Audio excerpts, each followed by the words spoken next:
لیکن یہ ہے کہ فواد چودھری صاحب صرف سیاست دان نہیں ہیں، ایک قانون دان بھی ہیں، اور ان کا تجربہ بھی ہے، اور وہ ایک ایسے گھر میں ان کی پرورش ہوئی ہے جہاں قانون دان ہی تھے. تو وہ بتائیں گے ہمیں.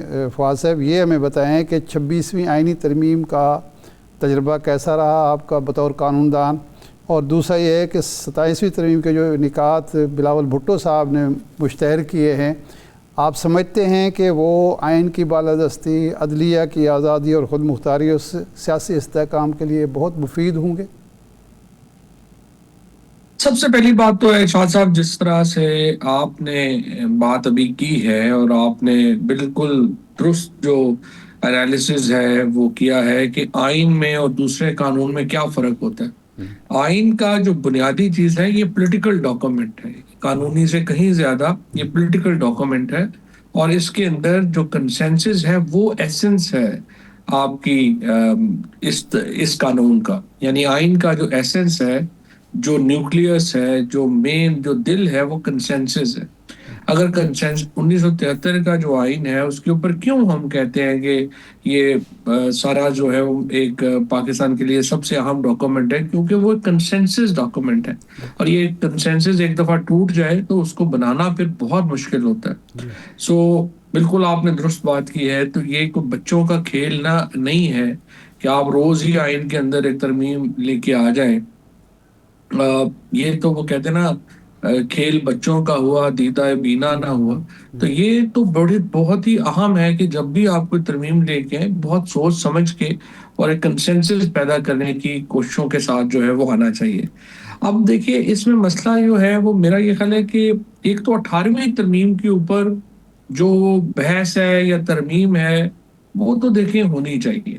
اور انٹرسٹنگلی میں آپ کو یہ ضرور پوائنٹ آؤٹ کر دوں کہ اگر یہ لیٹ سے کہتے ہیں نا جس طرح کی یہ اسٹیبلشمنٹ کا آئیڈیا ہے، تو کوئی ایک سیاسی جماعت جو اس آئیڈیا کے ساتھ دے گی وہ تحریک انصاف ہے. کیونکہ پی ٹی آئی اوپنلی کہہ چکی ہے کہ جو 18ویں ترمیم میں جس طریقے سے فیڈرل گورنمنٹ کا جو فیڈرل سٹرکچر ہے اس کو نقصان پہنچایا گیا ہے اس کو واپس ہونا چاہیے. اور جس طرح سے پیپلز پارٹی اور نون نے سی او ڈی کے ذریعے ذرا یہ کر لیا کہ سندھ تمہارا اور پنجاب ہمارا اور ادھر تم اور ادھر ہم، یہ سلسلہ ختم ہونا چاہیے. Just look at the amount of money جو صوبوں کو گئے ہیں، اور پھر اس کے مقابلے میں آپ دیکھیے کہ صوبوں میں کیا ہوا ہے، تو آپ کو پتا چل جائے گا کہ کیوں اس میں ترمیم جو ہے وہ ضروری ہے. صوبے چیف منسٹر جو ہیں وہ پیسے لے کے بیٹھ جاتے ہیں، وہ ڈسٹرکٹس کو ٹرانسفر نہیں کرتے ہیں، ہر کام جو ہے وہ چیف منسٹر کرتے ہیں. سو پرابلمس تو ہیں اس میں. لیکن اصل جو اس میں جو ترمیم ہے، اس میں اس کا جو مینر ہے لانے کا طریقہ، وہ بالکل افینڈ ہے اگینسٹ دا پرنسپل جو بھی ارشاد صاحب نے بتایا ہے. اچھا فواد صاحب، آپ جو بات کر رہے ہیں ٹھیک ہے، آپ کہہ رہے ہیں کہ طریقہ کار جو ہے اس کو ریوزٹ ان کو کرنا چاہیے. آپ جب انفارمیشن کے تب بھی آپ بات کیا کرتے تھے کہ این ایف سی تو ہے لیکن پی ایف سی ہمیں کہیں نظر نہیں آتا. تحصیل میں، گوٹھ میں، گاؤں میں، یونین کونسل میں یہ جو وفاق سے پیسہ جا رہا ہے وہ لگتا ہوا نظر نہیں آتا، اور یہ بات حقیقت بھی ہے. پی ٹی آئی کی یہ سوچ موجود تھی کہ ان معاملات کو ریوزٹ کیا جائے، لیکن اب مسودہ ابھی باضابطہ فلوٹ نہیں ہوا، اس سے پہلے اس کو یکسر مسترد کر دینا آپ سمجھتے ہیں، یا اس کو وفاق کے خلاف قرار دے دینا یا قومی سلامتی کے خلاف قرار دے دینا، یہ بات درست ہے؟ ابھی کیونکہ بیرسٹر گوہر صاحب کو ہم سن رہے تھے، وہ تقریباً اسی کنٹیکس میں بات کر رہے تھے، یہ انداز درست ہے؟ دیکھیں پی ٹی آئی تو یہی کرے گی نا. پی ٹی آئی تو جو پارلیمنٹ ہے اس کو تسلیم نہیں کرتی. وہ تو اس کی very legitimacy of this parliament is under question. وہ تو کہتے ہیں یہ فارم 47 کے ذریعے یہ پارلیمنٹ وجود میں آئی ہے، تو اس قسم کی لیجسلیشن کا اختیار تو اس پارلیمنٹ کے پاس نہیں ہے. جب تک یہ جو کانسٹیٹیوشنل امینڈمنٹ ہے اس کو ایک وائڈر پبلک ڈبیٹ کے اوپر نہیں جاتی، اس کو جس طرح سے شاہ صاحب نے کہا یونیورسٹیز میں نہیں جاتی، بار کونسلز. آج ہم ملے تھے سپریم کورٹ بار کے نو منتخب صدر کو، تو ان کو بھی میں نے پوچھا کہ آپ بتائیے کہ اس میں ہے کیا، تو انہوں نے کہا جی یہ ابھی تک ہمیں کسی نے ڈرافٹ ہی نہیں دیا، اور ہم تو چاہتے ہیں کہ اس کے اوپر ہم آل پارٹیز کانفرنس کریں اور وہاں پہ یہ تمام جو اس کا جو ہے ڈرافٹ ہے وہ ڈسکس ہو. تو اگر سپریم کورٹ بار کو آپ نہیں پوچھ رہے، آپ ہائی کورٹ بارز کو نہیں پوچھ رہے، اور اچانک آپ جو ہے وہ ایک مسودہ لے کے آ جائیں اور وہ بھی بلاول بھٹو کی ایک ٹویٹ کی وجہ سے اس پہ جو ہے وہ ڈسکشن شروع ہوئی ہے. تو آپ دیکھ لینا کہ کتنا نامناسب طریقہ ہے اس وقت پاکستان میں جس سے ہم گزر رہے ہیں. اچھا فواز صاحب یہ فرمائیں کہ یہ 26ویں آئینی ترمیم جب ہوئی تو پیپلز پی ٹی آئی اور حکومت کے درمیان ایک مذاکرات انیشیٹ ہوئے ہوتی رہی، اگرچہ وہ پھر اتفاق رائے نہیں ہو سکا اور پی ٹی آئی نے اس کو ووٹ نہیں دیا. کیا یہ رابطے کا ذریعہ بن سکتی ہے؟ اور اگر اتفاق رائے سیاسی جماعتوں کا ہو جاتا ہے اور یہ ترمیم ہوتی ہے تو وہ پھر حکومت کی لیجیٹیمیسی پر، پارلیمنٹ کی لیجیٹیمیسی پر کوئی سوال نہیں ہوگا؟ لیکن اگر وائڈر کنسنسس ہو جائے کسی بات پہ اور پارلیمنٹ سے باہر جو ہے وہ بھی یہ چیز طے ہو جائے کہ یہ ہونا ہے تو پھر تو علیحدہ بات ہے. لیکن ظاہر ہے کہ اس وقت آئینی ترمیم کے اوپر کنسنسس ہونا تو تقریباً ناممکن ہے اور ضرورت بھی نہیں ہے. ظاہر تحریک انصاف تو اس کو مسترد ہی کرے گی. وہ موجودہ پارلیمنٹ کو کسی طور پہ بھی ایک لیجٹیمیٹ اتھارٹی ماننے کے اوپر تیار نہیں ہے، کیونکہ جو سارا بیانیہ ہے، سارا نیریٹو ہے 8 فروری کا، جو حقیقت پر بھی مبنی ہے. یہ بھی نہیں کہ وہ کوئی بیانیہ صرف آپ سمجھیے کہ ایک جھوٹ پہ مبنی ہے. یہ بیانیہ بالکل سچ پہ مبنی ہے کہ موجودہ پارلیمنٹ میں جو ممبران ہیں وہ زیادہ تر 2/3 سے بھی شاید زیادہ ممبران جو ہیں وہ ایکچولی تو شاخسانہ ہے فارم سے 47 کا. ان کو عوام نے تو منتخب نہیں کیا. آج آپ دیکھیے، ابھی آپ میرا خیال ڈسکس بھی کریں گے، جو ممدانی صاحب کا الیکشن ہوا ہے تو زوران ممدانی کے الیکشن پہ جو پریزیڈنٹ اوباما نے بات کہی ہے، اس نے کہا کہ جو امریکہ کی جو اصل پاور ہے وہ یہ ہے کہ یہاں پہ people can change the destiny of nation through their vote. یہاں لوگ امپاورڈ ہیں. جو سپر پاور ہے امریکہ، تو اس کی جو اصل طاقت ہے وہ اس کے سٹیزنز کی ایبلٹی ہے کہ جس میں وہ چینج کر سکتے ہیں نظام کو تھرو ووٹ. پاکستان میں تو یہ نہیں ہے. تو یہ بڑا المیہ ہے پاکستان کا. اچھا فواز صاحب، ذکر آ ہی گیا تو یہ فرمائیں کہ یہ میرا خیال ہے کافی عرصے بعد ہم دیکھ رہے ہیں کہ پہلے ہی سال حکمران جماعت جو ہے وہ ایک اہم الیکشن، یعنی صرف یہ الیکشن جو ہے نیو یارک کا نہیں ہے بلکہ ورجینیا کا، نیو جرسی کا ایک اور الیکشن، وہ پہلے سال ہی ہار جائے. اس کا مطلب ہے کہ اگلے سال جو مڈ ٹرم ہونے ہیں اس میں بھی ہار یقین نظر آ رہی ہے. تو آپ کیا سمجھتے ہیں، کیونکہ آپ ایک دانشور بھی ہیں، کہ ٹرمپ صاحب کی پالیسیز پر عدم اعتماد ہے نیو یارک کا، نیو جرسی کا، ورجینیا کا اور دوسرے لوگوں کا؟ خیر یہ تو تینوں جو اسٹیٹس ہیں یہ تو ویسے ہی ڈیموکریٹس کی اسٹیٹس ہیں، تو ان میں امید تو یہی تھی کہ یہ ڈیموکریٹس ہی جو ہے وہ جیتیں گے.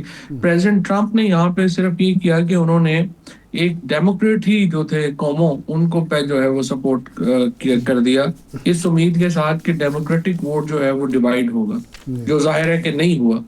اور باقی جگہوں کے اوپر بھی نتیجے جو ہے، اسپیشلی جو ورجینیا میں جو لیفٹیننٹ گورنر ہے وہ پاکستانی اوریجن کی ہیں، جو ڈپٹی لیفٹیننٹ گورنر بنی ہے، وہ بھی ایک بڑی انٹرسٹنگ ڈیولپمنٹ ہوئی ہے. خیر یہاں پہ ظاہر ہے کہ آپ دیکھیے کہ ایک پہلا مسلمان اور ہیں بھی یہ کھوجا کمیونٹی سے، جو کہ گجرات سے قائد اعظم محمد علی جناح کی آپ کہہ لیں کہ برادری کا بندہ ہے، جو کہ نیو یارک میں ابھی جو ہے وہ میئر بن گیا ہے. تو ہے تو یہ بہت ہی ایک انٹرسٹنگ ڈیولپمنٹ اور امریکہ میں ہوتے ہوئے. لیکن یہ فی الحال یہ کہنا مشکل ہے کہ کیونکہ جو پریزیڈنٹ ٹرمپ کی جو طاقت ہے وہ بائبل بیلٹ سے آتی ہے، اور وہاں پہ جہاں پہ وائٹس ہیں زیادہ وہاں سے آتی ہے. یہ تو چونکہ امیگرینٹس کے شہر ہیں، یہ امیگرینٹس کی اسٹیٹس ہیں، یہاں پہ ظاہر president Trump is very unpopular anyways ویز. صحیح ہے. نہیں، لیکن پچھلے الیکشن میں تو آپ نے دیکھا کہ امیگرینٹس کی بھی بڑی تعداد نے ٹرمپ کو ووٹ دیا اس امید پر کہ شاید وہ تبدیلی کی بات کر رہے ہیں تو تبدیلی لائیں گے. تو اس کا مطلب ہے وہ بھی مایوس ہو گئے. اور آج تانا بھی دیا ہے ٹرمپ نے، خاص طور پر جو یہودی ہیں ان کو کہا ہے کہ بیوقوف ہیں جو اس کو ووٹ دے رہے ہیں. بالکل. پریزیڈنٹ ٹرمپ کی تو کافی کوشش تھی کہ وہاں پہ جیوز جو ہے وہ ان کے ریپبلکنز کے ساتھ آ جائیں، لیکن بہرحال وہ وہاں پہ ایکچولی ممدانی نے بہت ہی پاورفل کیمپین بھی کی. اور دیکھیے یہ پریزنٹ یہ بہت امپورٹنٹ الیکشن اس لیے بھی ہے کہ ان لائک پاکستان جو ابھی فیصل بات کر رہے تھے کہ ہم جو لوکل گورنمنٹ کی پہلے بات کرتے رہتے ہیں, وہاں پہ جو میئر ہے وہ بہت پاورفل ہے, پولیس جو ہے وہ میئر کے انڈر ہے. اور ممدانی یہ اعلان کر چکے ہیں کہ اگر نیتن یاہو نیو یارک آیا تو وہ اسے اریسٹ کریں گے. اور آپ کو پتا ہے کہ جو یونائٹڈ نیشنز کا آفس ہے وہ نیو یارک میں ہے. سو یہ بڑی ایک بڑی آگے اچھا, اس کا ایک پہلو اور بھی ہے کہ دنیا کے 2 بڑے شہر جو ہیں, نیو یارک ہے اور اس کے بعد لندن ہے, بلکہ پہلے لندن اور پھر نیو یارک, کے وہاں مسلمان جو ہیں وہ بن گئے ہیں. یہ اس معاشرے کا حسن بھی ہے اور ووٹ کی طاقت کا اظہار بھی ہے, جمہوریت کی طاقت. جی ہاں, جمہوریت کی بالکل طاقت ٹھیک ہے. اچھا فواد صاحب, یہ شاہ محمود قریشی صاحب سے آپ کی ملاقات ہوئی, ہوا کیا, مطلب کتنی دیر یہ ملاقات جاری رہی اور گفتگو کیا ہوئی؟ کچھ اخبارات نے یہ بھی رپورٹ کیا کہ شاید آپ نے رہائی مہم کے لیے ان سے کہا, انہوں نے اس کو ریجیکٹ کر دیا. کہانی ہے کیا اصل؟ دیکھیں, پہلی بات تو یہ ہے کہ کون پی ٹی آئی میں آدمی کہے گا کہ عمران خان کی رہائی نہیں ہونی چاہیے. ایکچولی تو میں تو I am very surprise frankly کہ جو پی ٹی آئی کی لیڈرشپ نے یہ بات کہی ہے پہلے, اور انہوں نے یہ کہا کہ یہ جو اپنا ہے یہ اس کے اوپر جو انہوں نے باتیں کہی ہیں. لیکن نان دا لیس اگر میں لیٹ سے اگر کوئی پی ٹی آئی میں نہیں بھی ہے اور وہ کہہ رہا ہے کہ رہائی ہونی چاہیے, تو مجھے بتائیے کہ تحریک انصاف کو تو اس کے ساتھ کھڑا ہونا ہے نا. تو شاہ محمود قریشی صاحب کے ساتھ 12 جو ہماری 40 منٹ کی میٹنگ ہوئی, 40-45 منٹ کی, اس میں ہمارا ایجنڈا تو کوئی نہیں تھا. ہم تو وہ جو لیٹر انہوں نے لکھا تھا شاہ صاحب نے اور اعجاز چودھری صاحب نے اور محمود رشید صاحب نے اور ڈاکٹر یاسمین راشد نے, عمر چیمہ نے, آپ کو یاد ہوگا 5 فروری 25 کو انہوں نے لکھا تھا. اور انہوں نے اڈیالہ میں عمران خان صاحب کو یہ کہا تھا کہ انگیجمنٹ کی پالیسی ہونی چاہیے, جو ٹیمپریچر ہے وہ نیچے لے کے آنا چاہیے. بٹ انفارچونیٹلی وہ لیٹر کہیں ردی کی ٹوکری میں ہی چلا گیا اور خان صاحب کو ساتھ کوئی لیڈرشپ نے ڈسکس نہیں کیا. جس کے بعد آپ کو یہ بھی یاد ہوگا کہ شاہ صاحب نے اور اعجاز چودھری صاحب نے تو اوپنلی یہ بات کہی کہ ان کو جیل میں ڈال کے تو بھول ہی گئے ہیں, پارٹی نے کبھی جو ہے ان کی کوئی رائے نہیں لی, کوئی جو ہے وہ امپورٹنس نہیں لی. تو ہم لوگوں کا تو مقصد یہ تھا کہ جو ان کا ایجنڈا ہے شاہ صاحب کا, اس کو کیسے ہم ریوائیو کر سکتے ہیں. اور الحمدللہ ہم نے اس کو کافی حد تک جو ہے وہ ریوائیو بھی کیا ہے, اور اب تو وہ سینٹر آف اٹینشن ہے جو بات جو ہے یہ لوگ کر رہے تھے. تو لیٹ سی. اچھا, یہ فرمائیں کہ یہ آپ نے کہا کہ انہوں نے کہا کہ لیٹر میرا یا ہمارا لیٹر جو ہے وہ ردی کی ٹوکری میں چلا گیا, تو آپ کے سامنے بھی شاہ صاحب نے, شاہ محمود قریشی صاحب نے کوئی گلہ شکوے کیے کہ جی لیڈرشپ کا رویہ کیا ہے اور یہ اپنے طور پر کر رہے ہیں یا خان صاحب کی خواہش پر ایسا ہو رہا ہے؟ دیکھیے ہمارے سامنے کی بات نہیں ہے. دیکھیے اس پہ تو انہوں نے پبلکلی یہ باتیں کہی, یہ بات تو وہ پبلکلی انہوں نے کہی ہے اور آپ کے سامنے ہی ہے. آپ دیکھیں کہ یہ تو ہم گئے ہیں تو پھر شاید راجہ صاحب کو خیال آ گیا, وہ بھی چلے گئے پیچھے. لیکن آپ پی ٹی آئی میں دیکھیے, میں 7 مہینے جیل میں رہا ہوں, کبھی کوئی بندہ کسی نے پوچھا ہی نہیں کہ آپ زندہ ہیں, مر گئے ہیں, کیوں آپ جیل میں کیوں ہیں. یہ جو ورکرز ہیں, خواتین ہیں, گجرانوالہ سے باقی 34,000 بندہ جو ہے اس پہ مقدمے بنے ہیں, ان میں 90% کا میں آپ کو بتا سکتا ہوں ان کے پاس جوتا بھی نہیں ہے پاؤں میں پہننے کے لیے. اور پارٹی نے کوئی اپنے ورکرز کے ساتھ نہیں کہیں پہ بھی کھڑی ہوئی. یہ جو باہر کی لیڈرشپ, باوجود اس کے کہ عمران خان نے ہر دفعہ بڑا زور دے کے یہ بات کہی کہ پارٹی کے ورکرز کے ساتھ کھڑا ہونا چاہیے. پھر آپ نے خود ہی دیکھا کہ جو 26 نومبر میں جو ہوا, لیڈرشپ کھڑی نہیں ہوئی. It's a very unfortunate behaviour. اور پھر یہ جو 5 لیڈر ہیں, آپ دیکھیے سارے تقریباً جو ہے وہ mid 70s کے ہیں ایوریج, لیکن ان کا جو 50-60 سال کا تجربہ ہے ان کا پالیٹکس کا. یعنی محمود رشید صاحب کا اور اعجاز چودھری صاحب کا تو آپ جانتے ہیں وہ اسٹوڈنٹ لیڈرز ہیں. تو اسی طریقے آپ کو تو یہ تو ایسٹ تھا جن سے آپ نے مشورہ کرنا چاہیے تھا, بات کرنی چاہیے تھی, جو انفارچونیٹلی آپ نے نہیں. فواد صاحب کویسچن یہ ہے کہ جو شاہ محمود قریشی صاحب کی اور ان لیڈرز کی سجیشن تھی کہ پولیٹیکلی انگیجمنٹس ہونی چاہیے, اب عمران خان بھی جیل میں ہیں, یہ بھی جیل میں ہیں, پولیٹیکل انگیجمنٹس تو موجودہ لیڈرشپ نے کرنی ہیں, لیکن موجودہ لیڈرشپ کو تو اگر بظاہر کوئی موقع میسر بھی آتا ہے وہ تو اس کو بھی یوٹیلائز نہیں کر پاتے ہیں. اس کی کیا ریزن ہے؟ اس پالیسی کو ایون پی ٹی آئی کا سوشل میڈیا جو ہے وہ بہت بڑا ایک پریشر گروپ ہے, وہ بھی اس پالیسی کو نہیں شفٹ کروا سکا ہے, تو اس کی ریزن کیا ہے؟ کیا یہ لوگ چاہتے نہیں ہیں, کوئی نیت کا فرق ہے یا کیپیبلٹی نہیں ہے؟ دیکھیے فیصل, انگیجمنٹ تو خیر حکومت نے کرنی ہے, اس میں تو اپوزیشن کا اتنا قصور نہیں. اس کی وجہ یہ ہے کہ دیکھیے ماڈرن ڈیموکریسی جو ہے یا ماڈرن گورنمنٹ جو ہے وہ چلتی ہے جب آپ اپوزیشن کے کچھ سٹیکس کریٹ کرتے ہیں سسٹم میں. یہاں پہ تو پرابلم یہ ہو گیا ہے کہ انہوں نے جو اپوزیشن ہے اس کو سسٹم سے ہی باہر کر دیا, بالکل دیوار سے لگا دیا. اب آپ مجھے بتائیں وہ اگر ایک احتجاج بھی نہ کریں, سخت رویہ بھی نہ کریں, تو وہ آخر کریں کیا؟ ابھی بھی جس پوائنٹ کے اوپر جو پوائنٹ آف وریس جو ہے ہمارے لیے اور جس کے اوپر محمود مولوی صاحب نے اور سب نے بات بھی کی ہے, وہ یہی ہے کہ عمران اسماعیل نے, محمود مولوی صاحب نے اور میں نے, یہ دیکھیے اگلے 60-65 دنوں میں اگر یہ انگیجمنٹ نہیں ہوتی تو کیا ہوگا؟ آپ سہیل آفریدی صاحب لانگ مارچ لے کے آ رہے ہوں گے, یہ وہاں پہ گورنر رول لگا رہے ہوں گے, پی ٹی آئی جو ہے وہ اسمبلیوں سے استعفے دے رہی ہوگی, وہاں پہ ہائی ہینڈڈنیس ہو رہی ہوگی. سو پاکستان کا سیاسی ٹمپریچر آپ اندازہ لگائیں نا کدھر چلا جائے گا. اور اسپیشلی پختونخوا میں جہاں پہ آپریشن بھی ہو رہے ہیں, جہاں پہ افغانستان کے ساتھ ایک بارڈر پرابلم بھی جو ہے وہ چل رہا ہے, تو ہمارے انٹرسٹ میں نہیں ہے کہ یہ اتنا ٹمپریچر اوپر ہو. لہٰذا اس کے لیے سب سے اہم بات یہ ہے کہ ایسا ماحول ہو جس میں آپ ایک دوسرے کی بات تو سن سکیں, بیٹھ کے چائے کا کپ تو پی سکیں.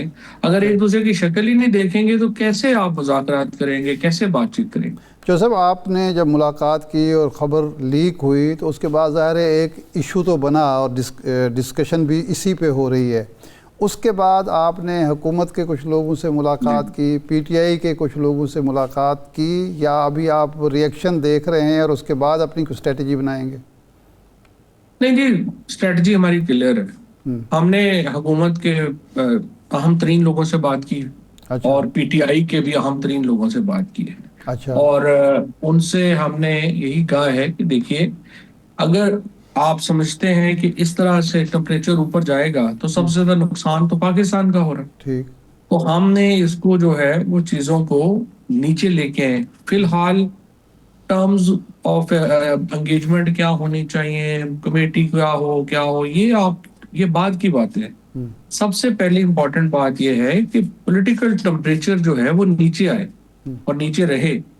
اس کے لیے امپورٹنٹ یہ ہے کہ جو ہمارے پولیٹیکل پریزنرز ہیں ان کے لیے حکومت ریلیف دے.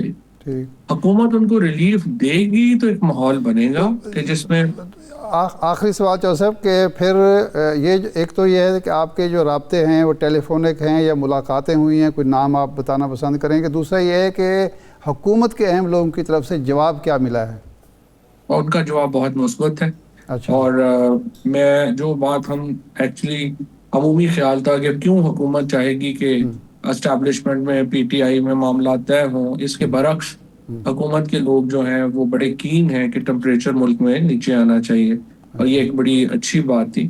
اور ہماری ملاقاتیں ہوئی ہیں اور انشاءاللہ آپ دیکھیں گے کہ آگے چل کے سب سے پہلے تو ہم یہی چاہتے ہیں کہ جو کوٹ لکھپت کے جو ہمارے اسیران ہیں, جو بزرگ ہیں, ان کے لیے ریلیف ہو, ہمارے کارکنوں کے لیے اور عورتوں کے لیے ریلیف ہو, تاکہ ایک ماحول بنے. پھر آگے دیکھتے ہیں. نہیں, اس کے عوض کوئی ڈیمانڈ بھی ہے حکومت کی, اس مثبت رویے کے عوض؟ نہیں دیکھیے نا, حکومت تو ڈیمانڈ بعد میں کرے گی نا, پہلے کچھ کرے تو صحیح نا. ٹمپریچر نیچے لانا بہرحال حکومت نے نیچے لانا نا, اپوزیشن کیسے نیچے لائے گی؟ تو ان کا رویہ مثبت ہے. پی ٹی آئی کے لوگوں سے جو آپ کی بات ہوئی, پیغام پہنچایا, تو ان کا ریئیکشن کیا تھا؟ پی ٹی آئی کے لوگ بھی سمجھتے ہیں کہ صرف یہی واحد راستہ ہے جو کوشش ہم کر رہے ہیں, اس کے علاوہ کوئی راستہ نہیں. اندازاً ہم اگلے 15 دن میں 20 دن میں یہ توقع کر سکتے ہیں کچھ رہائی ہو جائے کچھ لوگوں کی؟ انشاءاللہ یہ تو بھی خیر بات رہائی والی بات کا جو ہے پتہ نہیں ہے.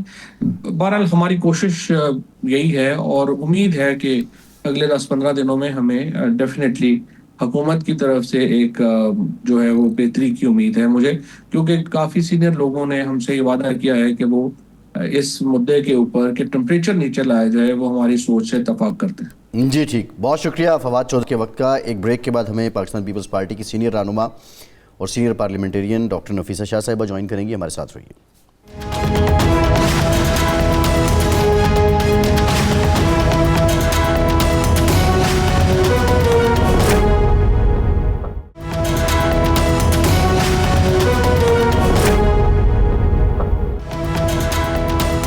بریک کے بعد ایک بار پھر سے آپ کا خیر مقدم کرتے ہیں. ہمیں جوائن کیا ہے پاکستان پیپلز پارٹی کی سینئر رہنما ڈاکٹر نفیسہ شاہ صاحبہ نے. ڈاکٹر صاحبہ thank you very much for your time. Doctor صاحبہ یہ بتائیے، مولانا فضل الرحمان صاحب یہ سوال پوچھ رہے ہیں کہ 27ویں آئینی ترمیم کا پرچہ بلاول بھٹو صاحب نے آؤٹ کیا ہے، اور یہ آؤٹ کیوں کیا ہے؟ پتہ نہیں جی ان کا اس سے کیا مقصد ہے. آپ کو پتہ ہے کہ جب 26ویں آئینی ترمیم شروع میں کافی مس ہینڈل ہوئی تھی، اور پیپلز پارٹی نے پھر یقیناً یہ محسوس کیا کہ یہ جو نان ٹرانسپیرنسی ہے یہ جمہوریت کے ساتھ نہیں چلتی، اور کلوز ڈور ٹاکس جو ہیں وہ اس حد تک کامیاب ہوں گے جب تک عوام کو پتہ نہ چلے کہ یہ فریم ورک کیا ہے، ایشوز کیا ہیں. تو اس لیے انہوں نے بہت اچھا کیا کہ ایک ٹویٹ کے ذریعے بتا دیا کہ ایک ڈرافٹ جو ہے وہ ان کے ساتھ شیئر ہوا ہے، یا ان کے ساتھ 27th امینڈمنٹ کے بیسک فیچرز شیئر ہوئے ہیں. اور جیسے کہ انہوں نے ہم سے پارٹی سے بھی وعدہ کیا تھا اور عوام سے بھی وعدہ کیا تھا کہ وہ سی کو جو ہے وہ واپس back to the drawing board, جو پارٹی کی سینئر موسٹ فورم ہے، ایگزیکٹو فورم ہے، ڈیسیشن میکنگ فورم ہے، اس میں وہ لے کے جائیں گے. اور پھر وہیں پر کل جو ہے we are all going to be there. I'm a member thanks to the party leadership. تو میں we are looking forward to going there. اور آف کورس وہاں پر آنیسٹلی بات کرتے ہیں سارے لیڈران، لیکن قیادت کا پھر فائنل فیصلہ وہی ہوتا ہے جو قیادت کا ہوتا ہے. لیکن اس میں یقیناً بحث ہوگا جو بھی یہ ایشوز آئے ہیں، اور کچھ ایسے ایشوز ہیں جو یقیناً پاکستان پیپلز پارٹی کی سیاست، پاکستان پیپلز پارٹی کی پولیٹیکل پوزیشن، پاکستان پیپلز پارٹی کی جو ہسٹری رہی ہے قانون سازی کی، آئینیت کی، پارلیمنٹیرینزم کی، اس کو متاثر کر سکتے ہیں. تو اس کو بہت ہم باریکی سے دیکھیں گے انشاءاللہ. اچھا ڈاکٹر صاحب، پچھلی دفعہ یہ شکایت آپ کو بھی تھی، پیپلز پارٹی کو بھی تھی، مولانا فضل الرحمان صاحب کو بھی، کہ ہمیں پہلے ایک مسودہ دکھایا گیا اور بعد میں دوسرا مسودہ آ گیا. تو اس دفعہ آپ کو یقین ہے کہ جو مسودہ بلاول صاحب کو دکھایا گیا وہی ٹیبل ہوگا اور اسی پر ہی ڈسکشن ہوگی؟ دیکھیں، مجھے تو حتمی حوالے سے میں نہیں کہہ سکتی کہ شیئر کیا ہوا ہے. پوائنٹس شیئر ہوئے ہیں، ڈرافٹس ہوئے ہیں، امینڈمنٹس ہوئے ہیں. یہ تو ہمیں جب ہم کل بیٹھیں گے تو ہمیں پتہ چلے گا کہ انہوں نے کیا شیئر کیا ہے. اور پھر جیسے میں نے کہا کہ پیپلز پارٹی چاہے گی کہ جتنا ہم اس بارے میں اوپن ہو سکیں، کیونکہ یہ جمہوریت کا مین، جمہوریت اس کے بغیر تو انکمپلیٹ ہے. اور جہاں آئینی ترامیم کی بات ہے وہاں پر جیسے لاسٹ ہمارا ایک obviously ایک برا تجربہ تھا کہ شروع میں کیونکہ حکومت نان ٹرانسپیرنٹ تھی تو کافی اس میں آپ نے دیکھا کہ ان کو پھر تکلیف ہوئی. لیکن پھر بلاول بھٹو زرداری نے ماحول سنبھالا اور انہوں نے اور مولانا فضل الرحمان نے مل کر کنسنسس بلڈنگ کی. تو اس وقت بھی میں یہ سمجھتی ہوں کہ پیپلز پارٹی جو ہے وہی اس میں کردار ادا کرے گی کہ اس یہ جو ڈرافٹ ہے اس میں جو منفی پہلو ہے اس کا، اگر وفاقیت کے خلاف، فیڈرلزم کے خلاف کوئی چیز ہے، این ایف سی یقیناً یہ بہت ایک کنٹروورشل معاملہ چھیڑا ہے حکومت میں، ان سب کو کس طریقے سے پیپلز پارٹی پہلے اپنے اندر فیصلے کرے گی، اور پھر ونس اس کے اوپر کچھ کنسنسس ہوا تو پھر یقیناً پیپلز پارٹی چاہے گی کہ براڈ کنسنسس ہو. جہاں تک آئین کی بات ہے تو پائیدار وہی امینڈمنٹس ہوں گی جہاں پر کنسنسس. اچھا ڈاکٹر صاحب، پچھلی دفعہ جب یہ 18ویں ترمیم ہو گئی، آپ کی حکومت تھی، آپ کو بھی مشکلات پیش آئیں کہ تعلیم اور صحت کا شعبہ صوبوں کو دیا گیا، صوبوں کے پاس کیپیسٹی نہیں تھی. اب یونیورسٹیز کے جو وائس چانسلر ہیں ہمیں کہتے ہیں جی جو کام پہلے ہمارا جو وفاقی جو ادارہ تھا ہائر ایجوکیشن کا، وہ کام 6 دن میں ہوتا تھا، اب 6 مہینے میں نہیں ہو پاتا. فنڈز کے مسائل کھڑے ہو گئے، بہت سارے مسائل اور بھی ہوئے، مداخلت بھی بڑھ گئی.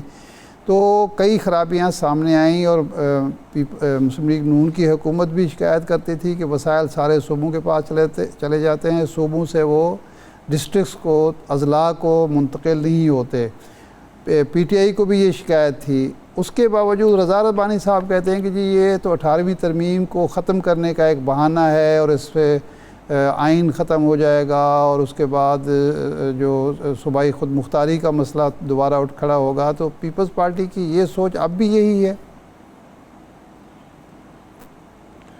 دیکھیں، اس پہ جب بحث ہوگا تو ہمیں سینٹیمنٹ پتہ چلے گا، کیونکہ 18ویں ترمیم کو کافی وقت ہو چکا ہے اور یقیناً کوئی بھی قانون حرف آخر نہیں ہوتا. Difficulties as a result of 18th amendment اگر وفاق کو ہوئی ہیں، ہو سکتا ہے صوبوں کو ہوئی ہو. ہمیں بھی تحفظ ہے کہ اس وقت جو وفاق ہے، اگر میں صوبے کی پرسپیکٹو سے بات کروں تو میں یہ پوچھ سکتی ہوں کہ پیٹرولیم لیوی کے مد میں جو لگ بھگ 1000 ارب کے ٹیکسز یہ کلیکٹ کرتے ہیں، وہ کس خوشی میں یہ کر رہے ہیں؟ یہ بھی ڈویزبل پول میں ہونا چاہیے. اسی طریقے سے ہمیں بہت سارے اور وفاق سے تحفظات ہو سکتے ہیں. تو اگر آئینی ترمیم ہوگی تو اس میں ٹو وے ہونا چاہیے. میں یہ بھی بات کروں گی کہ مجھے یہ بھی پتا ہے اور میں نے یہ دیکھا بھی ہے، جب فیڈرل بجٹ جو ہے اس میں ڈیولپمنٹ بجٹ جو ہے اس میں کوئی منصفانہ تقسیم نہیں ہوتی صوبوں میں. کچھ اپنے اگر وفاقی حکومت کے پرائم منسٹر صاحب اگر ایک صوبے سے ہیں تو سارا فنڈ ادھر چلا جاتا ہے، تو اس میں بھی کوئی ہمیں فارمولا چاہیے. اسی طریقے سے بہت سارے اور وفاق کے ادارے ہیں جہاں پر منصفانہ تقسیم نہیں ہوتی صوبوں میں. تو میں سمجھتی ہوں کہ 18ویں ترمیم کے حوالے سے تو صوبوں کو اس کے پوسٹ 18ویں ترمیم جو وفاق کے پاس شعبے ہیں یا وفاق کے پاس جو ریسورسز ہیں اس میں بھی صوبوں کو بہت تحفظات ہیں. ایک اور بہت بڑا تحفظ جو میں سمجھتی ہوں اس وقت رکھنا چاہیے پارٹیز کو صوبوں کے اسپیکٹ سے، کہ یہ سرپلس جو ہے وہ کس خوشی میں اب دکھا رہے ہیں. دیکھیں، اگر 200-300 ارب ہم نے ایک پرس میں رکھ کے اور خرچ نہ کیے تو یہ تعلیم، صحت اور ان بنیادی جو فرائض ہیں صوبوں کے، وہ ان کو متاثر کرتا ہے. مجھے نہیں پتا کہ یہ لاجک کہاں سے آئی کہ تعلیم جو ہے وہ وفاق میں کیوں. آلریڈی ہائر ایجوکیشن وفاق کے پاس ہے، تو مجھے نہیں پتا کہ یہ کیوں لے کے آ رہا ہے. obviously پرائمری ایجوکیشن جو ہے وہ وفاق کے پاس تو نہیں ہو سکتا. ڈاکٹر صاحب وہ یہ کہتے ہیں کہ ایک مشترکہ نصاب اگر نہیں ہوگا تو ایک قوم کیسے وجود میں آئے گی؟ صوبے جب اپنا نصاب بناتے ہیں تو جو ہیروز ایک صوبے کے ہیں دوسرے صوبے والے اس کو نہیں مانتے. اسی طرح جو کریکولم کا ایشو ہے وہ بھی ایک بہرحال ایک مسئلہ تو ہے نا، اس میں تو کوئی شک نہیں ہے. تو وہ ہارمنی جو نیشنل ہارمنی ہونی چاہیے تعلیم کے ذریعے وہ نہیں بن پاتی. دیکھیں، اس وقت قانون کوئی نہیں روکتا کہ وفاق جو ہے چاروں صوبوں کو، ایریاز کو مدعو کر کے، انوائٹ کر کے CCI کے ذریعے یہ مسائل حل کریں. اس کے لیے آپ کو آئین سازی کی ضرورت نہیں ہے. کیوں نہیں ہم لوگ چاہیں گے صوبے کہ بھئی ایک ہی میسج ہو، ایک ہی بیانیہ ہو؟ وہ اس وقت ممکن ہے، بالکل ممکن ہے. یس، اگر آپ کے فار انسٹنس سندھ میں ہماری بہت اسٹرانگ سینسٹیوٹی ہے کہ شاہ عبد اللطیف بھٹائی کے اوپر چیپٹر ہونا چاہیے، تو ہمارے پاس وہ اختیارات ہونے چاہیے کہ ہم لوکل جو ہے نصاب وہ کریں. جہاں تک ایک وفاقی گائیڈ لائنز ہیں، یقیناً کہ نیشنل بیانیہ کیا ہونا چاہیے، ہمارا تاریخ کا بیانیہ کیا ہونا چاہیے، یہ یقیناً nothing stops. Unfortunately post 18th amendment وفاق کو کمپلیکسز کے شکار ہیں. وہ اپنے آپ کو سمجھتے ہیں کہ وہ اسلام آباد کی حکومت ہے، حالانکہ میرا یہ موقف آئی فیل کہ اسلام آباد بھی ان کے انڈر نہیں ہونی چاہیے. اسلام آباد کی بھی الگ گورننس اسٹرکچر ہونا چاہیے. وفاق نے کبھی بھی یہ کوشش نہیں کی کہ سارے صوبوں کو سمیٹ کر آپ CCI کے تھرو ڈیفیکلٹیز کو ریزالو کریں اور ایک بیانیہ بنائیں. جہاں بھی وفاق نے کہا کہ ہمارے یہ ڈائریکشن سیٹنگ ہے، سارے صوبے ساتھ چلیں گے. اس میں ایک پولیٹیکل سٹیکس بھی آ جاتے ہیں. ابھی ریسنٹ جو انسیڈنٹس ہیں اس میں بھی ہم دیکھتے ہیں کہ اپنے ریزرویشن ہوتے ہیں. CCI کی میٹنگ بلانا ایک بہت بڑا منبع ہے، لیکن ایک سوچ یہ بھی موجود رہی ہے، خواہ وہ PTI کی گورنمنٹ تھی یا PMLN کی گورنمنٹ تھی، کہ جو NFC کے بعد جو حصہ صوبوں کو جاتا بھی ہے تو وہ آگے فردر کوئی PFC کا میکانزم نہیں ہے. وہ گاؤں گوٹھ تک، تحصیل تک، ضلع تک اس طرح نہیں لگتا جس طرح وفاق سے جا رہا ہے. تو آپ سمجھتی ہیں کہ یہ ایک کرٹیسزم ویلڈ ہے؟ بالکل ویلڈ ہے. تو آپ نے امینڈمنٹ کیوں الٹی دی ہے؟ آپ نے NFC کے اوپر تو نہیں دینی تھی. آپ کیوں نہیں کوشش؟ دیکھیں، سب سے زیادہ ایک صوبہ ہے جس نے لوکل گورنمنٹ جو ہے اس کو تباہ کیا ہے فور فرنٹ پہ، اور وہ ہے پنجاب. وہ PTI کی حکومت میں اور پی ایم ایل این کی حکومت میں دونوں نہیں چاہتے کہ صوبے ہماری سندھ میں 2 راؤنڈز ہو گئے الیکشنز کے, بلوچستان میں 2 راؤنڈز ہو گئے الیکشنز کے, سندھ نے تو کافی اس دفعے بھی جو ہے وہ ریسورسز منتقل کیے ہیں. تو یس آپ اس کو ایمفسائز کریں تو آئینی ترمیم تو اس حوالے سے آنی چاہیے کہ بھائی بلدیات کے الیکشن جو ہے وہ ریگولر ہو, آپ یہ کریں, ہم اس کو ساتھ دیں گے. آپ پی ایف سی کی بات کریں, کیوں نہیں اس میں صوبے آئیں گے, تو آپ پی ایف سی کی بات کریں نا, آپ این ایف سی کی کیوں بات کر رہے ہیں کہ جو چیز, اور یہ بھی please keep it in mind کہ جو این ایف سی تھا, ایسا ایک این ایف سی آیا ہے میں سمجھتی ہوں 90s میں, جس میں 80% ریسورسز جو ہے صوبوں میں منتقل کیے گئے ہیں. پھر اس کے بعد ایک این ایف سی نیگیٹو آیا اب, اور اس وقت جو 18th amendment post 18th amendment جو این ایف سی آیا, اس نے تو بیلنسنگ ایکٹ کیا ہے. اور اس میں بھی جیسے میں نے کہا کہ وفاق بھی تو حساب دے نا صوبوں کو, کیا انہوں نے ہمیں سرپلسز کیوں زبردستی ہم سے لے رہے ہیں. وہ 300-400 ارب سرپلسز اگر, اور پھر یہ جو آپ نے پیٹرولیم لیوی کی بات کی, پیٹرولیم لیوی پروونشل ٹیکس ہے, تو آپ اگر اس کی بات کرتے ہیں تو پہلے ہم سے وہ بات کریں. اسی طریقے سے این ایچ اے کا آپ دیکھیں, این ایچ اے کے بجٹس کیسے ڈسٹریبیوٹ ہوتے ہیں. سو بہت سارے تحفظات صوبوں کو بھی ہیں, it's not one way traffic. اور اسی لیے سی سی آئی بہت ضروری ہے کہ سی سی آئی میں یہ ساری چیزیں ڈبیٹ ہوتی ہیں, لیکن سی سی آئی سے پتہ نہیں کیوں وفاقی حکومت بھاگتی ہے, کبھی بیٹھ کر وہ ڈبیٹ نہیں کرتے کہ صوبوں کے ایشوز کیا ہیں. بریک کے بعد ڈاکٹر صاحبہ مزید اسی کو کرتے ہیں, ہمارے ساتھ رہیے.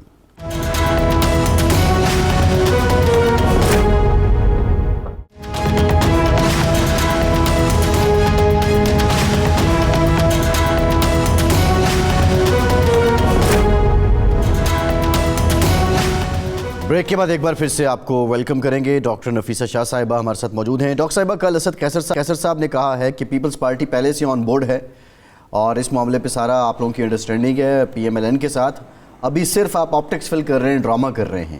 کیا واقعتاً ایسا ہے کہ یہ صرف معاملات پہلے سے طے ہو چکے ہیں جو ٹاپ لیڈرشپ ہے اس کے بیچ, اور اب صرف آپ گیلری سے کھیل رہے ہیں؟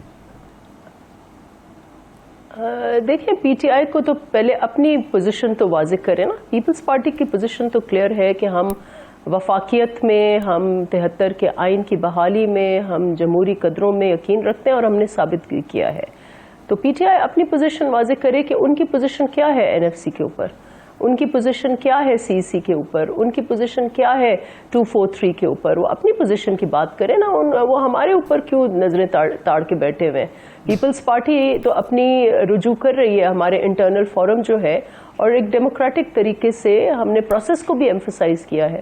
ہم چاہتے ہیں کہ جو بھی امینڈمنٹ ہو وہ پروسیس ضرور فالو ہو, جو ہمارے کمیٹیز ہیں اس کے تھرو ہو, اور انٹرنل ہمارے جو پروسیسز ہیں پارٹی کے اندر جو سٹرکچرز ہیں اس میں بھی ہم مدعو کر رہے ہیں.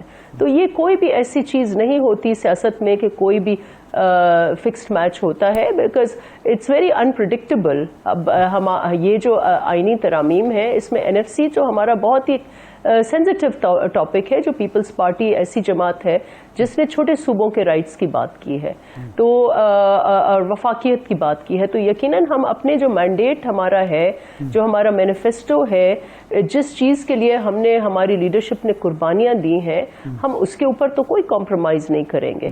تو اگر بات چیت ہوگی, ڈائیلاگ ہوگی, تو یقیناً جیسے میں نے کہا کہ بہت سارے صوبوں کے تحفظات ہیں وہ بھی وفاق کو ایڈریس کرنے ہوں گے. ڈاکٹر صاحبہ, کہا یہ جاتا ہے کہ این ایف سی ایوارڈ اور 18ویں ترمیم میں جو فارمولہ طے ہوا اس کے بعد وسائل سارے کے سارے صوبوں کو چلے جاتے ہیں جو ڈسٹرکٹس کو منتقل نہیں ہوتے, اور وفاق کے ذمہ صرف قرضے رہ جاتے ہیں جس کی اس نے ادائیگی کرنی ہے, قرضے اور قرضوں کا سود ادا کرنا ہے. ملک کا دفاع اور سلامتی کے لیے وسائل اس نے پیدا کرنے ہیں, کہاں سے لانے ہیں, اور باقی سارے جو عوامی فلاح و بہبود کے معاملات ہیں صوبوں کو دے کے, اور پھر صوبے جب نالائقی کا مظاہرہ کرتے ہیں, کام نہیں کر پاتے, گورننس کا ایشو آتا ہے, تو وہ سارا ملبہ اسلام آباد پہ ڈال دیا جاتا ہے. تو کیا اب یہ جو لاجک ہے اس کے تحت صوبے اپنے کچھ وسائل مرکز کو دینے کے لیے تیار ہوں گے تاکہ مضبوط انداز میں ملک کا دفاع بھی کیا جا سکے, قرضے بھی واپس کیے جا سکیں, اور گورننس کے ایشو جو ہیں صوبے خود سنبھال سکیں؟ دیکھیں, یہ اتنا غلط بیانیہ ہے. اگر گورننس کی بات ہو تو اگر میں ایک طرف صوبے رکھ دوں اور ایک طرف وفاق رکھ دوں تو میں حالانکہ میں ایم این اے ہوں, میرا وفاق سے فیڈرل گورنمنٹ سے زیادہ تعلق ہے ڈے ٹو ڈے میٹرز میں, لیکن میں جب ان کی گورننس اور اپنے مقامی لوگوں کے حالات دیکھتی ہوں تو مجھے حیرت ہوتی ہے. اس وقت آپ یہ دیکھیں کہ اگر حکومت سرکولر ڈیٹ کا ایشو ریزالو کر لیتی تو شاید این ایف سی کا بحث چھڑتا ہی نہ. آپ کو پتہ ہے کہ 5,000 ارب روپے کا یہ سرکولر ڈیٹ رکھ کے بیٹھے ہوئے, یہ صوبوں نے ان کو دیا ہے, یہ صوبوں نے دیا ہے ان کو. ایس او ایز کا آپ صرف دیکھ لیں, اب مجھے وہ ایگزیکٹ فگرز نہیں ہوتے لیکن لگ بھگ 1,000 ارب سے زیادہ یہ قرضے ہوں گے, یہ صوبوں نے ان کو دیا ہے. اور کیا وجہ ہے کہ میرے حلقے میں 70 سال کے بعد بھی آج بھی ایسی یونین کاؤنسل ہیں جنہوں نے 5 سال بجلی کا ایک بلب نہیں دیکھا. یہ صوبوں کا مسئلہ ہے. تو اپنی گورننس کیوں نہیں درست کرتے؟ اگر آج یہ صرف بجلی کا مسئلہ حل کر سکیں تو یہ 5,000 ارب کی سیونگ ہوگی.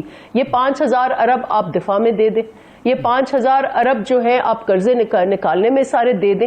تو یہ سارے جو سر پہ انہوں نے اپنے ایشوز کی انبار کی ہے وہ خود وفاقی حکومت اس میں ڈاکٹر صاحب جو آپ بجلی کی بات کر رہی ہیں, I must say جو بجلی تو پی ایم ایل این اور پی ٹی آئی ذمہ دار ہیں. نہیں بنیادی نقطہ یہ ہے ڈاکٹر صاحبہ بنائے انہوں نے کوئلے کی مد میں. گورنمنٹ یہ کہہ رہی ہے کہ اگر ہم پشاور کے ڈسکوز کی بات کریں, ہم سکھر کے ڈسکوز کی بات کریں, یہ سب سے زیادہ وہ ہیں کہ جن کی حیدرآباد کے ڈسکوز کی بات کریں کہ ان کی سب سے زیادہ لائبلٹیز ہیں اور وہ جو پیبلز ہیں وہ بھی ان کی طرف سے اس کا بھی میرے پاس جواب ہے, وہ بھی نہیں آ رہے ہیں. ایک اس کا بھی میرے پاس جواب ہے, اس کا بھی میرے پاس جی فرمائیں. تو اس کا جواب یہ ہے جی کہ پہلے تو آپ اس کا جواب دینا کہ لوگ ہمارے علاقوں میں پر کیپٹا انکم کیا ہے اور یہ جو شہر جہاں اچھی ریکوری ہے ان کا پر کیپٹا انکم کہاں ہے. اور سب سے بڑی بات یہ ہے کہ یہ 60 روپے پر یونٹ والا جو کرایہ آپ نے رکھا ہوا ہے یہ کون دے سکتا ہے؟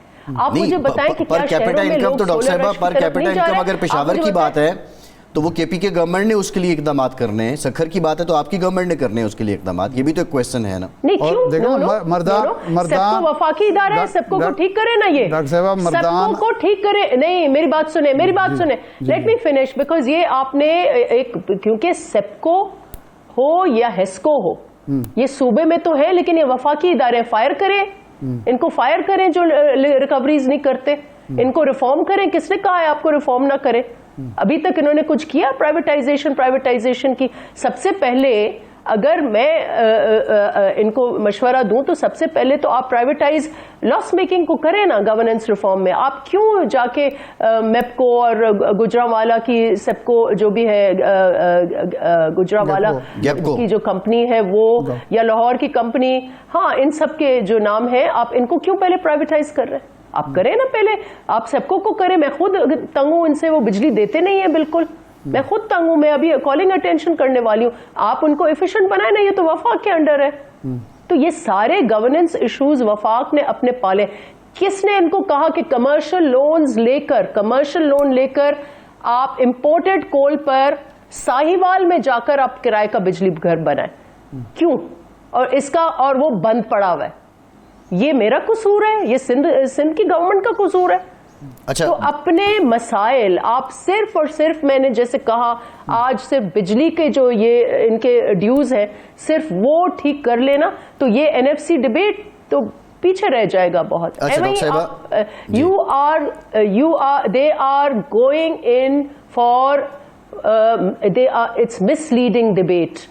گورننس اگر یہ اپنی ٹھیک کرے, ایس او ایز کو ٹھیک کرے, بجلی کے ایشوز کو ٹھیک کرے. اچھا اوپر پہلے ہم سنتے تھے کہ سرکولر ڈیٹ صرف بجلی کے مد میں ہے, اب گیس کا بھی انہوں نے ایل این جی کے الٹی سیدھی اگریمنٹس کر کے گیس کے انہوں نے جو ہے وہ ڈیوز کر لیے. اچھا ڈاکٹر صاحب سوال یہ ہے 2,000 ارب تو ان کے گیس کے سرکولر ڈیٹ ہے, اور پھر گیس لوگوں کو ملتا نہیں ہے, بجلی لوگوں کو ملتی نہیں ہے. پھر یہ بات کرتے ہیں کہ جی آپ صوبوں کو پہلے ہی آپ نے اسکویز کیا ہوا ہے, اب آپ کہہ رہے ہیں ہم اور اسکویز کریں گے. ڈاکٹر صاحب کویسچن از دیٹ کہ آپ پہ اب یہ بھی الزام لگ رہا ہے, آپ کے سیاسی مخالفین یہ کہہ رہے ہیں کہ جو آزاد کشمیر میں وزارت عظمیٰ ہے اس کے عوض پیپلز پارٹی جو ہے وہ اس ترمیم کی حمایت کرے گی، اور ابھی جو جتنی ڈیبیٹ ہو رہی ہے وہ صرف پیپلز پارٹی مطمئن کر رہی ہے اپنے ووٹرز کو اور لوگوں کو. بریف کمنٹ کیجیے گا کیونکہ ٹائم کم. دیکھیں یہ ایویں کی الزام تراشی ہے. آپ کو یہ نتیجہ کل مل جائے گا کہ پیپلز پارٹی جو ہے وفاق کے ایشوز کے اوپر کمپرومائز نہیں کرے گی. ہم اگر ہمیں امینڈمنٹس میں جانا بھی ہے تو یقیناً ہم اپنے وفاق کے جو انٹرسٹ ہیں وہ پروٹیکٹ کریں گے، جس میں اولین ترجیح ہوگی صوبوں کے رائٹس کو، اور وہ چھوٹے صوبوں کو رائٹس کو بالخصوص. اب آزاد کشمیر کا مسئلہ بالکل الگ ہے. آپ نے یہ کہاں سے ایسے چھیڑ دیا؟ وہاں کے آپ ایشوز، میں نہیں اس میں ہسٹری میں جاتی، آپ دیکھیں پچھلے ایک جی بالکل ٹھیک ہے. ٹائم ختم ہو گیا ڈاکٹر صاحبہ ٹائم ختم ہو گیا. قطع کلامی کی معافی. بہت شکریہ فیصل شاہ صاحب، ارشاد صاحب، آپ کا شکریہ. آج کے پروگرام سے اتنی اجازت دیجیے.